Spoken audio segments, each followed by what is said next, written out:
Hi guys, మీకు నెల్లూరు చేపల పులుసు ఎలా చేయాలో చూపిద్దామని అయితే ఫస్ట్ ఫిష్ మార్ట్కి వెళ్ళి ఫ్రెష్గా ఫిష్ అయితే 2 కేజీస్ ఉన్నదైతే కట్ చేయించుకొని తెచ్చానండి. నేను చూపిస్తున్న విధంగా చేసుకుంటే మాత్రం చేపల కర్రీ అస్సలు అద్దిరిపోద్ది. ప్రాసెస్లోకి వెళ్ళిపోతే ఫస్ట్ ఫిష్ మీద ఉన్న స్కిన్ వల్ల స్మెల్ వస్తుందని అయితే స్కిన్ తీయించామండి. ఒకవేళ తీయించకపోతే చాలాసార్లు అయితే వాష్ చేసుకోవాల్సి వస్తుంది.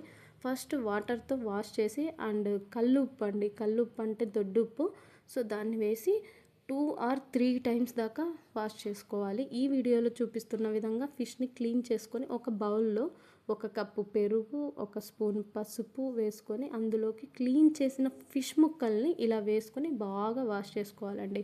పెరుగు అండ్ పసుపుతో వాష్ చేసుకోవడం వల్ల నీసు వాసన అనేది అస్సలు ఉండదు. చూపిస్తున్న విధంగా బాగా చేతితో వాష్ చేసుకోవాలండి. అండ్ అలాగే మనం ఎంత బాగా ముక్కల్ని క్లీన్ చేసుకుంటామో దాన్ని బట్టి ఫిష్ కర్రీ అనేది నీసు వాసన రాకుండా ఉంటుంది.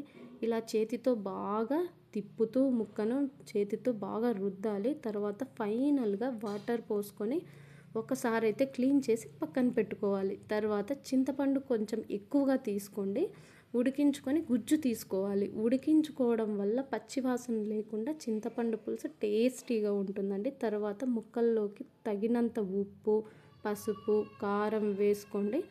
అలాగే 2 కేజీస్ ఫిష్కి అయితే నాకు 5 నుంచి 6 స్పూన్స్ దాకా కారం అయితే పట్టిందండి. నెక్స్ట్ 4-5 టమోటాలు తీసుకొని కట్ చేసి వేసుకోవాలి. ఇది గ్రేవీ కోసం. అలాగే ఆనియన్ అనేది కట్ చేయకుండా పైన పొట్టు మాత్రమే తీయాలి. 4 వేసుకోవాలండి. నెక్స్ట్ ఆయిల్ వేసుకోవాలి.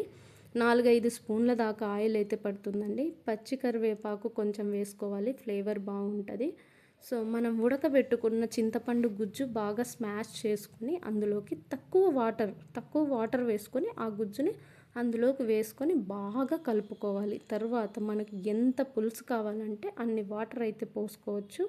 బట్ ఒకవేళ ముందే వాటర్ పోసుకుంటే మాత్రం ముక్కలకి మసాలా, కారము, ఇలాంటి ఉప్పు ఇవన్నీ ఏం పట్టవు. సో ఫైనల్గా వాటర్ పోసుకొని అయితే మీరు కలుపుకోవాలి. ఇంకా స్టవ్ మీద పెట్టుకొని హై ఫ్లేమ్లో మాత్రమే ఫిష్ని ఉడికించుకోవాలండి. లో ఫ్లేమ్లో అస్సలు పెట్టొద్దు.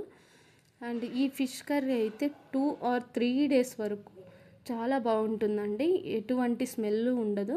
సో ఫైనల్గా ఈ పౌడర్ని అయితే యాడ్ చేసుకోవాలి. అదేంటంటే ఈ పౌడర్ కోసం అయితే కొన్ని మెంతులు, ఆవాలు, జీలకర్ర, మిరియాలు, ధనియాలు, ఈ 5 ఐటమ్స్ వేయించుకొని మిక్సీ పట్టిన పౌడర్ అండి ఇది.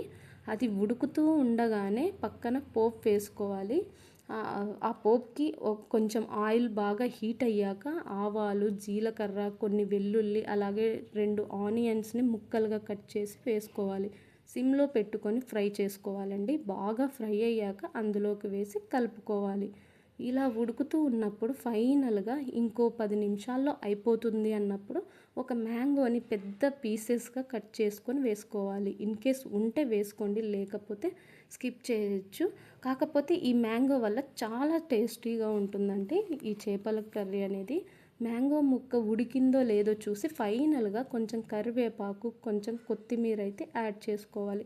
సో ఫైనల్గా ఫిష్ కర్రీ అయితే ఇలా వచ్చిందండి. 2 రోజుల వరకు ఈ ఫిష్ కర్రీ పాడవ్వదు. ఇది ఇంకా చేసిన రోజు కన్నా నెక్స్ట్ డే తింటేనే చాలా బాగుంటుంది. ఇవాళ ఫిష్ కర్రీ అయితే సూపర్గా వచ్చిందండి. సో టేస్ట్ అయితే ఇంకా మాటల్లో చెప్పలేము. నెక్స్ట్ డే వరకు ఎందుకండి, వెంటనే అయిపోతుంది. అన్ఎక్స్పెక్టెడ్గా పరిచయం అయ్యామండి మేము. సో క్లోజ్ అయిపోయాం. ముందు ఇంకా మంచి వీడియోస్తో మీ ముందుకు రావాలని అయితే అనుకుంటున్నాము. సో ఈ వీడియో నచ్చితే మాత్రం ఒక లైక్ ఇవ్వండి. అలాగే నా ఛానల్ని అయితే సబ్స్క్రైబ్ చేసుకోకపోతే ఎవరైనా సబ్స్క్రైబ్ చేసుకోండి. అండ్ అలాగే ఫైనల్గా ఈ ఫిష్ కర్రీ మాత్రం చాలా బాగుంది.